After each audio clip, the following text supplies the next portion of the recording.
আহ, আপনারা রিসেন্টলি দেখেছেন যে একটা আনফরচুনেটলি আমাদের এদের লজ্জা শরম বলতে কিছুই নেই, খেলতে পারে না আবার চাপা বেশি। আমেরিকার কাছে লজ্জাজনক হারের পর নিজের দেশকে ছোট করে লাইভে এসে সাকিব শান্তদের ধুয়ে দিয়ে কি বললেন তামিম ইকবাল। বিস্তারিত জানতে দর্শক ভিডিওটিতে একটি লাইক দিয়ে চ্যানেলটিকে সাবস্ক্রাইব করুন।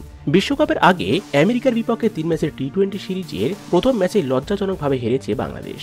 এই ম্যাচে টসে হেরে প্রথমে ব্যাটিং করতে নেমে বাংলাদেশি ব্যাটারদের যাওয়া আসার মিছিলে নির্ধারিত 20 ওভারে শেষ পর্যন্ত 153 রানের বেশি করতে পারেনি বাংলাদেশ। জবাবে খেলতে নেমে শুরু থেকে দুর্দান্ত খেলে আমেরিকা এবং শেষ দিকে কোরি অ্যান্ডারসন এবং হারমিত সিং এর দুর্দান্ত ফিনিশিংয়ে 3 বল হাতে রেখেই বাংলাদেশকে হারিয়ে দেয় আমেরিকা।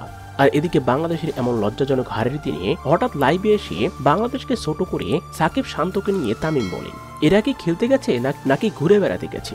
এদের খেলা দেখে আমি তো অবাক।